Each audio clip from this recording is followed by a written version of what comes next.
Bismillahirrahmanirrahim. Demi Allah, saya bersumpah sebagai saksi akan memberikan keterangan yang benar, tidak lain daripada yang sebenarnya. Silahkan duduk. Jadi saudara berdua sekarang sudah menjadi kami panggil saksi ya, untuk memberikan keterangan dalam perkara peninjauan kembali ini. Ini akan didengarkan keterangannya secara bersama-sama. Yang mana yang lebih dulu yang mau didengarkan? Nanti kami. Oke. Jadi para saksi nanti dengarkan pertanyaan dari kuasa pemohon, ya. Silahkan dari kuasa pemohon. Terima kasih Yang Mulia. Yang saya muliakan Pak Dedi dan Mas Teguh. Kami mengenal Pak Dedi adalah mantan Bupati Purwakarta, mantan anggota DPRD Purwakarta, mantan anggota DPR RI. Beliau adalah tokoh masyarakat Sunda, Jawa Barat, dan juga tokoh nasional. Dalam agenda terakhir ini, kami melihat beberapa aktivitas Bapak yang harusnya ikut kampanye menjadi calon gubernur, tapi kok sangat fokus turun ke kota Cirebon. Kemudian beberapa hasil wawancara Bapak itu sangat mengejutkan dunia keadilan Indonesia dengan ditemukan beberapa fakta-fakta nyata, pengakuan-pengakuan dan pencabutan-pencabutan berita acara, keterangan baik di kepolisian maupun di pengadilan dalam satu kasus yang bernama kematian Vina dan Eki. Ini menurut kami sebagai tim pengacara sangat membutuhkan kesaksian dari Bapak, karena kesaksian ini akan menjadi novum bagi kami untuk memperjuangkan saka dan keadilan Indonesia pada umum. Pertanyaan kami kepada Pak Dedi, kami ucapkan terima kasih. Semoga Bapak enggak terganggu kenyamanannya harus rapat hari ini. Kami benar-benar mengucapkan terima kasih, semoga Allah membalas kebaikan Bapak. Pak Dedi Mulyadi, saudara saksi, apakah saudara mengerti kenapa saudara kami undang di hari ini? Saya mengerti diundang hari ini untuk memberikan keterangan, kesaksian apa yang saya ketahui. Kira-kira kasus apa Pak yang lagi kita panggil sesuai undangan kami? Mengajukan peninjauan kembali terhadap Adinda Saka Tatal terhadap vonis yang pernah dia jalani.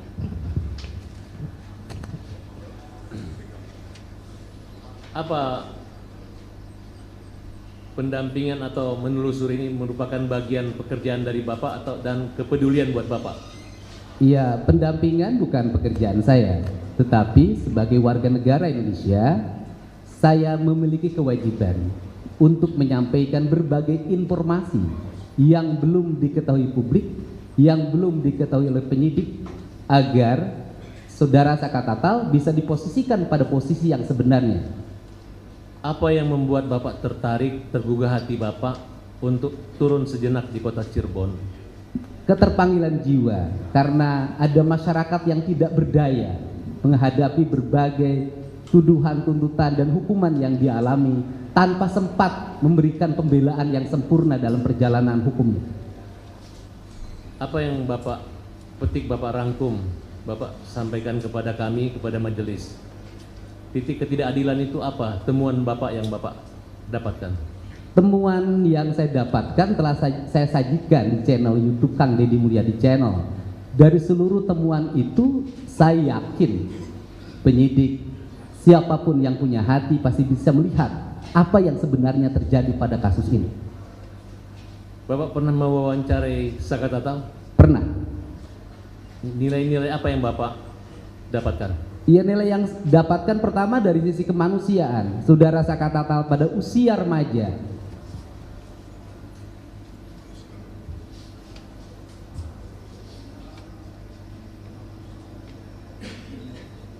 tidak bisa menikmati masa remaja.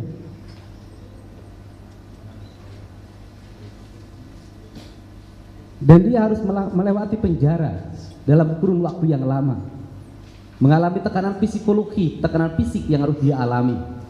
Dan yang saya kagumi adalah setelah bebas dia menyatakan menggugat pada negara bahwa dia tidak bersalah. Sikap ini adalah sikap patriotik anak muda Indonesia yang harus menjadi contoh. Bapak bertemu keluarganya, kakaknya, ibunya? Saya tidak hanya bertemu kakaknya. Bertemu kakaknya waktu pertama kali saya berkunjung dan bertemu saudaranya bernama Sadikun. Pak Dedi pernah ke rumahnya?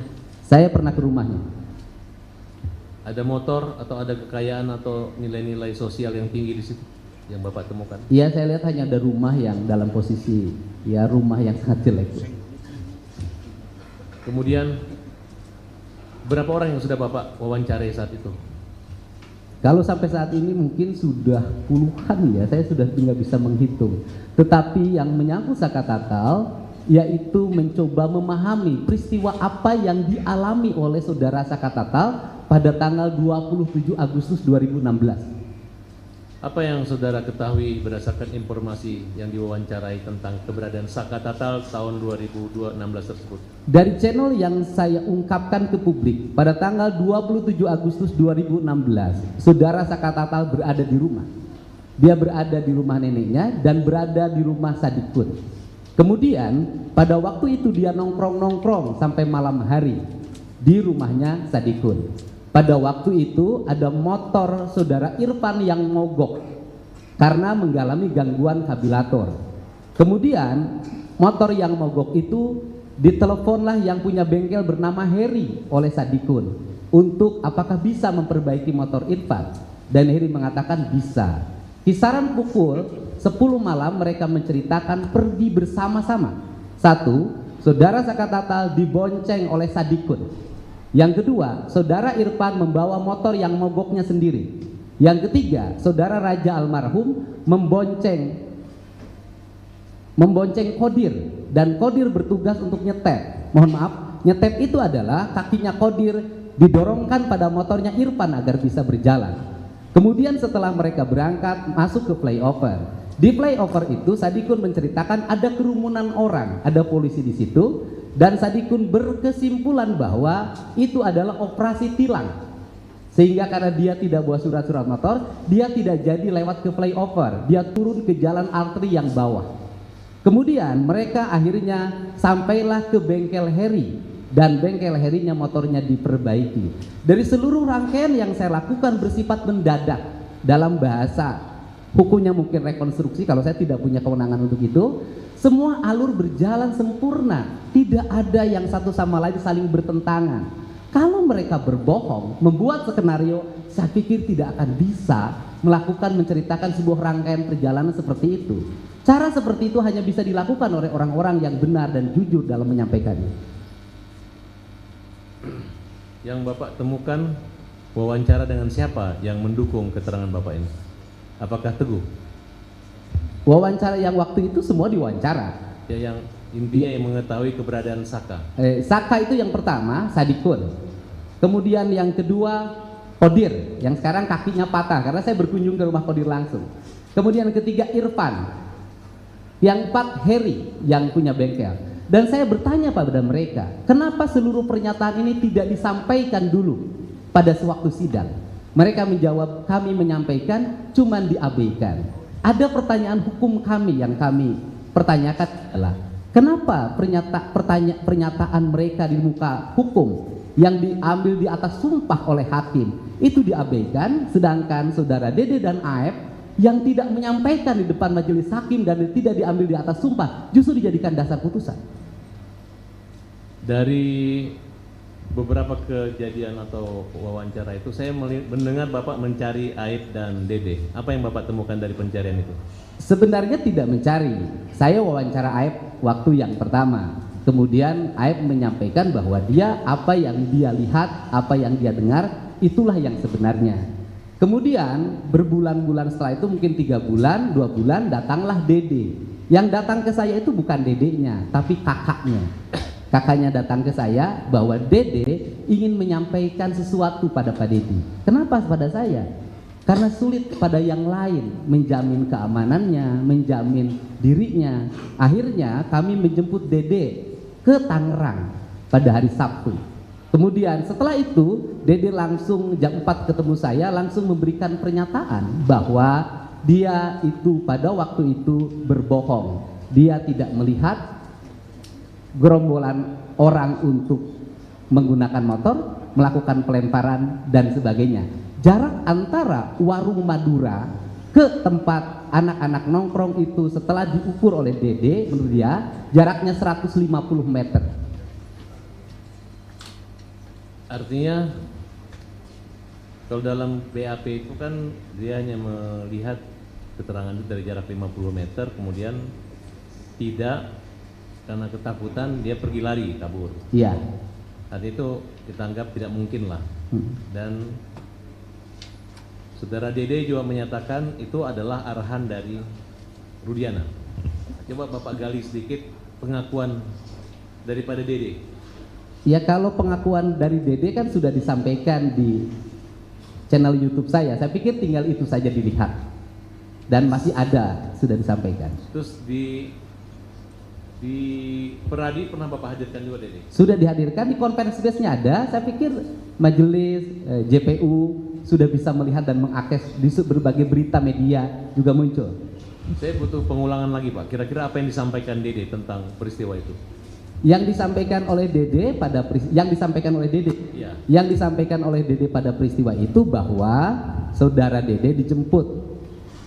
Saudara Aep minta dijemput oleh saudara Dede untuk untuk diantar ke Polresta. Ya. Kemudian ada pertemuan nggak antara Dede dengan Rudiana? Kalau pengakuan Dede ada pertemuan di situ sebelum diperiksa. Itu pengakuan Dede.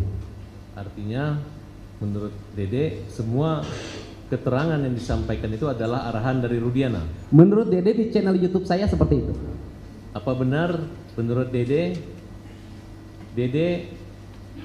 tidak pernah datang ke pengadilan dan yang melarang datang ke pengadilan itu adalah Rudiana? Di channel YouTube saya dan di berbagai channel media seperti itu jawabannya. Apa kesimpulan Bapak tentang peristiwa pengakuan Dede tersebut?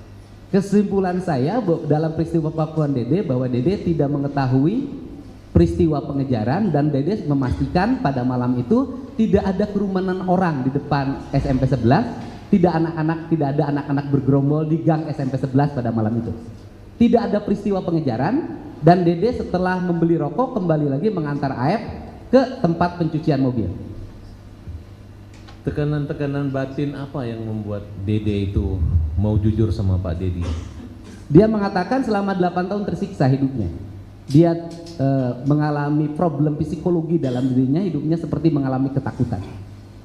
Saya dengar ada ungkapan bahwa Dede siap dipenjara untuk menebus kesalahannya. Coba Bapak jelaskan. Iya, Dede berulang-ulang saya nanya, kamu bohong atau tidak?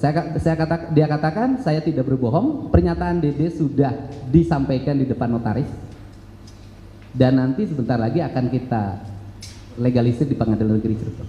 Karena ini erat kaitannya dengan saya mendapat informasi bahwa Bapak dilaporkan oleh Aep, Bapak dan Pak Dedi dan Dede dilaporkan. Ya. Ini menyangkut seolah-olah menghalangi merintangan dan berbohong lah kira-kira penyidikan. Tapi saya yakin apa yang Bapak lakukan itu bukan satu kejahatan.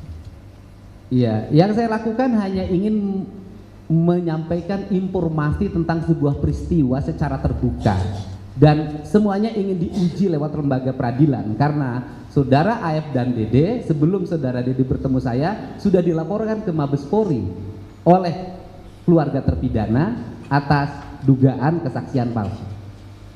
Sedikit lagi bisa tidak Bapak mengungkapkan atau menyebutkan siapa-siapa orang yang mengalami penyiksaan yang Bapak wawancarai, baik yang sudah keluar dari penjara selain Tata ataupun siapa yang pernah Bapak wawancarai? Kalau diwawancarai musuk di channel tidak ada kalau yang di dalam karena kan aturannya kan tidak boleh. Yang saya hanya mewawancarai kan yang di luar. Ya, yang di luar. Yang di luar itu diantaranya saudara Aldi, adiknya dari Eka. Apa cerita Aldi kepada Bapak? Sama, bahwa dia mengalami penyiksaan yang luar biasa, kemudian dia berhenti disiksa karena EK-nya menyampaikan bahwa saya pelakunya, kemudian kamu bukan pelakunya, untuk menyelamatkan adiknya. Oke. Kalau yang Bapak ketahui tentang Teguh ini bagaimana, Pak? Saudara Teguh adalah orang yang datang ke rumah saya untuk menyampaikan peristiwa yang sebenarnya, karena waktu itu Saudara Teguh pada saat tanggal 27 Agustus 2016 itu bersama-sama terpidana yang lain. Pertama dia berkumpul di rumah Bu Nining, karena Bu Nining merasa bising kemudian diusir, pindahlah ke rumah Hadi. Malamnya mereka tidur di rumah anaknya Pak RT Pasren. Di keterangan di 2016 Saudara Teguh menyampaikan bahwa dia itu kan pada kisaran jam 10, setengah jam 9 itu beli nasi kuning. Sepulang beli nasi kuning langsung ke rumah Hadi dan kemudian nginep di rumah RT Pasren. Tetapi pada waktu BAP 2016 Saudara Teguh diarahkan, menurut keterangan Saudara Teguh pada channel YouTube saya, bahwa Saudara Teguh sepulang dari beli nasi kuning langsung pulang ke rumah dan tidur. Saudara saksi tahu kalau Saudara Teguh sudah mencabut keterangan saksi beliau? Menurut keterangan Saudara Teguh mencabut pada waktu kasus Peggy 2024.